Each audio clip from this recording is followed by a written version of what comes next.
Hey guys, on this episode of Messy Thriving, we've just hired a chaplain for our staff at Little Miracles. So I'm super pumped in this episode to introduce Jess, the role, and to really empower our staff with the knowledge of what Jess is going to be doing around the centres. So we're really excited as a business to go to the next level in our staff, not just development, but staff support. And so we've been planning this for a while, and we've just employed Jess, and Jess is coming on board as our staff chaplain to be able to, I guess the four main areas we're thinking of when we think of the support Jess is going to offer is around mental health, emotional well-being, relational well-being, and spiritual well-being. And depending on what the needs are of the staff at the time. So yeah, we just want to do this video just to introduce Jess, and also to help you guys have a context about what Jess is going to be doing for us in our business. So, yeah. Hello. Nice to meet you. So we're really excited about our new role, having Jess here as our chaplain. One of the things we've been wanting to do for a while is take our support of our staff to a whole new level. And what's cool about Jess being able to do this support now as the chaplain, as opposed to it just being myself and the directors and area managers, is that Jess is outside of our performance structure. So that means that Jess will never be holding our staff accountable for things, which is really cool. So you have the opportunity to talk to someone, get things off your chest, have those deeper conversations if that's what you're wanting to do, knowing that it will just remain between you and Jess. We're going to be really strict on not asking Jess anything about our staff other than the things that that you're okay with Jess sharing with your leadership staff, so that we can support you better. Anything you don't want to be shared won't be shared, which is a cool new part of our system. So I'm really pumped about that side of things, that as a chaplain you're going to be able to support staff in a way that we have never been able to up until now. And then you have so many skills as a chaplain, as a coach, as a counsellor, and the spaces you've worked in already. You bring so much to this role, and the level of support you're going to be offered is killer. We've been doing okay at it, but you take it to a whole new level. And I know even the last couple of days talking to directors and introducing you to them, they're really pumped about that as well. Yeah, and I'm really excited about it and to be here and be of that support. And as Ben said, it is a really confidential space, and that's really important for me, and it's really important for you to know as well, that it is a safe place. And I know it might take time to build that trust, but what you're coming to me with is not for me to report back to anyone else, and it's not about your role or your performance. It is it's there to support you in what you're going through, whether that's at work or outside of work. So just knowing and just being reassured that it is really that safe and confidential space for you, and that's what I'm here for. So you've got so many skill sets. What is it that you actually bring to this chaplaincy role at Little Miracles? For sure.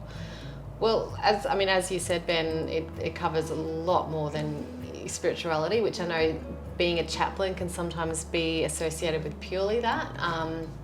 But it's really about the holistic sort of approach, that mental, emotional, relational health as well. So we all know we face a lot of those challenges in everyday life.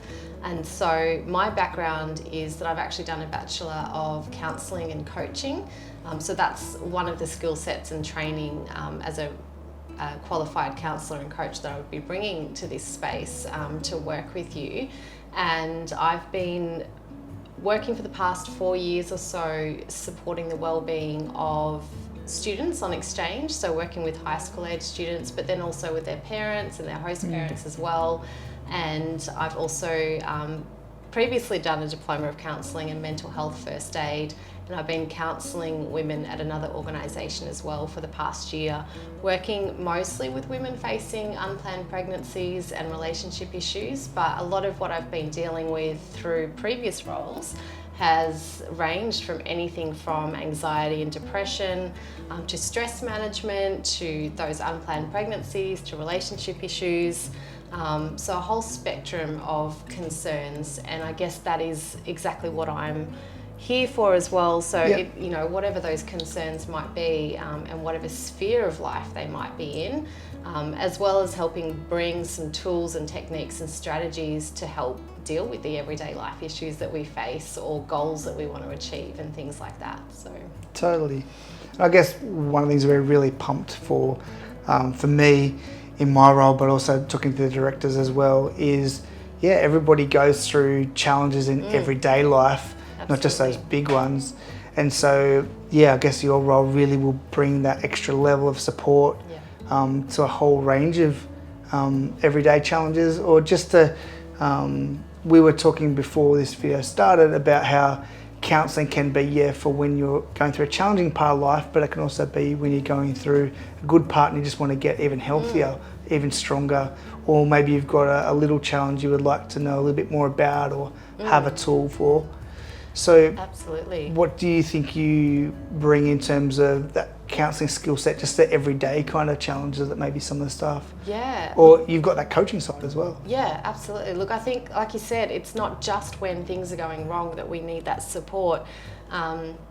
It's sometimes that we just need to be able to have a space to actually process something, and that's how we work, is that being able to talk through it or work through something or set a goal. And, we were talking about a great analogy before of looking after your car. We don't just go to the mechanics when everything's exploding and after it's all exploded. Sometimes we do. And so we maintain it by regular services, by regular checkups. And that is exactly what counselling and coaching can bring as well, is actually giving us tools and strategies whilst we're healthy or going through the good things, to then actually deal with the issues and challenges that come at us and build that resilience and build those skills in those good times and those stronger times, so that we're more capable of dealing with the challenges that come along our way. So that can be that space as well. So it doesn't have to be when everything's falling apart or there's a major issue or there's a major challenge, which yes, we will face those, but it can be just about maintaining or building those skills, building that resilience, building techniques into our life that help us cope with those times better. Yeah. So I guess for me, one of the things I'm pumped about is that you're going to be part of our Wholehearted course as well, where we're really trying to help our staff really thrive. So not just like we've talked about having those skills in the hard times, but having even more skills to really thrive in the good times as well. So Jess will be co-facilitating that stuff with me, that hopefully a lot of you guys will get to be part of as well. You and I both love travel. It's a big part of who you are. Even some of the roles you've done have allowed you to travel a fair bit. Absolutely. So we were talking about one of the cool experiences you've had traveling. Yeah. When you got to go to the Vatican, and you're a little bit cheeky as well. You're a little bit naughty. What did you get up to when you went to the Vatican in Rome? I always have lots of adventures when I travel, and I have travelled quite extensively. But there was one trip to Italy that I was there for Christmas Day, and of course the Pope gives his message from the Vatican on Christmas morning, or usually around lunchtime. And I don't know if you've ever seen the pictures of the tens of thousands of people that are there for that message. And so I thought, my friend and I thought, we'll get there at 9 o'clock in the morning, 3 hours before, thinking everyone else is going to do the same. There was no one there. So we were at the front of the Vatican Square. There was no one there yet. We had our croissants, our coffee, our books. And there was a fence that was fencing off a seated area, and we thought that's for VIPs and guests. So we stood at that fence right at the front of this big square going, great, perfect spot. As the morning went on, it filled up. We looked behind us, tens of thousands of people. And there was a moment where everything was full, and I noticed a commotion to my right, and I looked over and they'd opened up the gate in the fence to let people in to go onto the seats. And I just had this quick succession of thoughts thinking, they've opened the gate, we're not going to make it over there in time, going to have to jump, grab bags. So I literally just said to my friend, grab your stuff, didn't say anything else, jumped over the fence and just bolted and ran to the fronts of the seats and launched myself into a chair. It was probably like the fourth row back from the front. Yeah. Then I turned around to see if she was following, and she was. And so here we were, two Aussie girls sitting at the front of tens of thousands of people to watch the Christmas message live at the Vatican with the Pope. He came out on the balcony, everyone went wild, sat through the message. I didn't You understand said the you word he spoke. said. You said you were not sure what it was. So, Italian. I was there. So because Yeah. neither of us are Catholic, but one of my mentors is Catholic, so it was in Latin. So like, Yeah. you don't So- know any Latin, yeah? No, so I was there all excited. Here's the Pope giving his message. I've got no idea Yeah. what you're saying. Yeah. So sat through it and had to look it up later.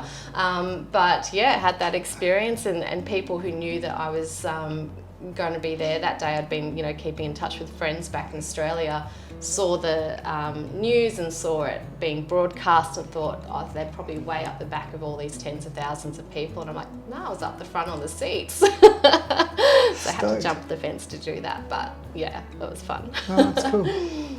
So I guess we're stoked that you're able to share that story. We just wanted you guys to get a bit of a glimpse into who Jess is as a person too. You may see her around the centres. She's going to be doing some wellbeing visits. So please feel free to have a chat with Jess when that's appropriate for you in your role. Yeah, super pumped to see what this looks like over this next 6-12 months Yeah, me and too. beyond. And yeah, the way you're going to get to support our staff. And thanks for being your amazing selves. Yeah, excited to see where we go with this in our first support of staff. And yeah. I'm excited to meet you all.